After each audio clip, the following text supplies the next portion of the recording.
Hello बच्चों, welcome back my YouTube channel अपना गुरुकुल पटना। उम्मीद करते हैं बच्चों आप लोग अपने एग्जाम्स की तैयारियों में व्यस्त होंगे। बच्चों, यदि आप हमारे चैनल पर न्यू हैं तो हमारे चैनल को सब्सक्राइब कर लें और बेल आइकन को दबा दें ताकि हमारे वीडियो का नोटिफिकेशन सबसे पहले आप तक पहुंचे।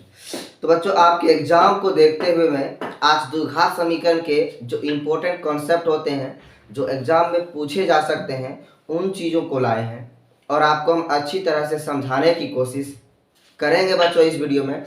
इसलिए इस वीडियो में जो है कि आप लोग अंत तक बने रहें ताकि आप लोग को भी समझ में आ जाए।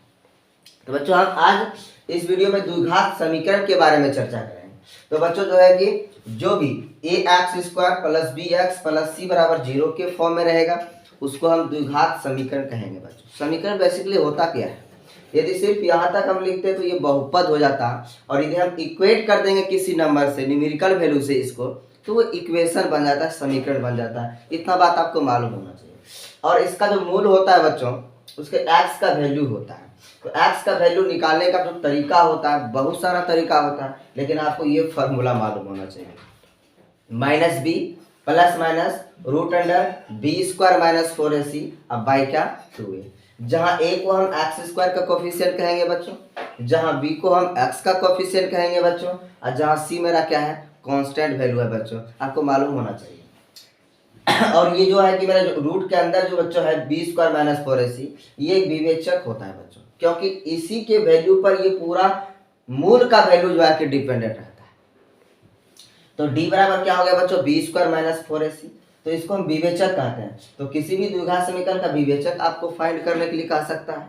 तो इस तरह से इस फॉर्मूले को लगा सकते हैं। फॉर्मूला भी डायरेक्ट पूछ सकता है बच्चों, कोई दिक्कत की बात नहीं। कंडीशन देखिए, यदि आप किसी भी द्विघात समीकरण का विवेचक निकाले और उसका विवेचक 0 से बड़ा हो गया तो उसका हल तो होगा, लेकिन हल कैसी होगी, वास्तविक और असमान।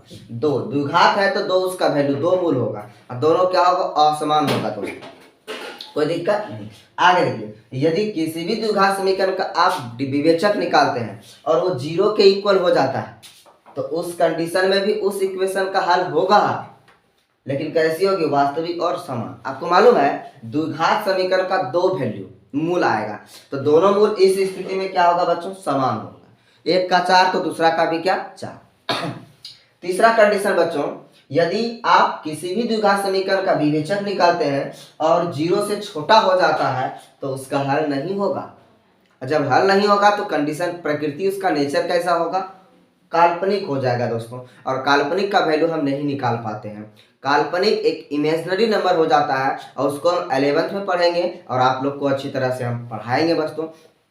तो हम एक एग्जाम्पल को लेकर के देखते हैं कैसे हम किसी भी द्विघात समीकरण का विवेचक निकालते हैं। बस इतना मालूम होना चाहिए बच्चों, यहाँ से ही एग्जाम में आपके ऑब्जेक्टिव क्वेश्चन के रूप में पूछा जाएगा, इसलिए ये चीज आपको मालूम होना चाहिए। तो चलते हैं एग्जाम्पल की ओर।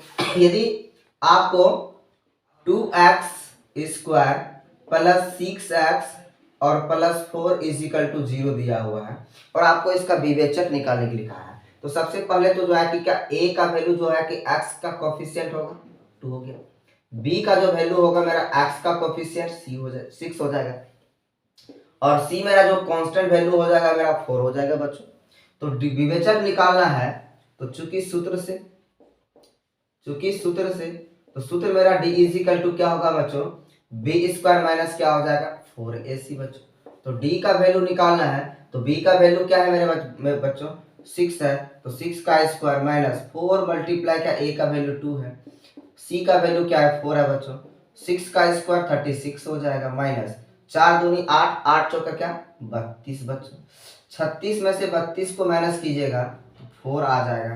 तो बताइए d का वैल्यू इस जगह, d का वैल्यू जो है कि 0 से बड़ा हुआ कि नहीं बच्चों। तो ये d का वैल्यू 0 से बड़ा हुआ, तो इसलिए इसके हलों की प्रकृति कैसी होगी, वास्तविक होगी। वास्तविक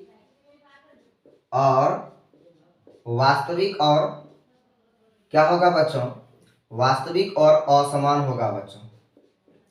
तो उम्मीद करते हैं बच्चों ये सारा चीज आपको मालूम हो गया होगा, कैसे हम विवेचक किसी भी द्विघात समीकरण का निकालते हैं और जब विवेचक निकालते हैं, जीरो से बड़ा हो जाता है, जीरो से छोटा हो जाता है, जीरो के बराबर हो जाता है, कौन कौन से कंडीशन होते हैं, ये सारे सीख के होंगे बच्चों। तो ये वीडियो आपको अच्छा लगे तो आप लाइक करें और अपने भाई को सपोर्ट करें बच्चों। फिर मिलते हैं हम अगले वीडियो में। बाय।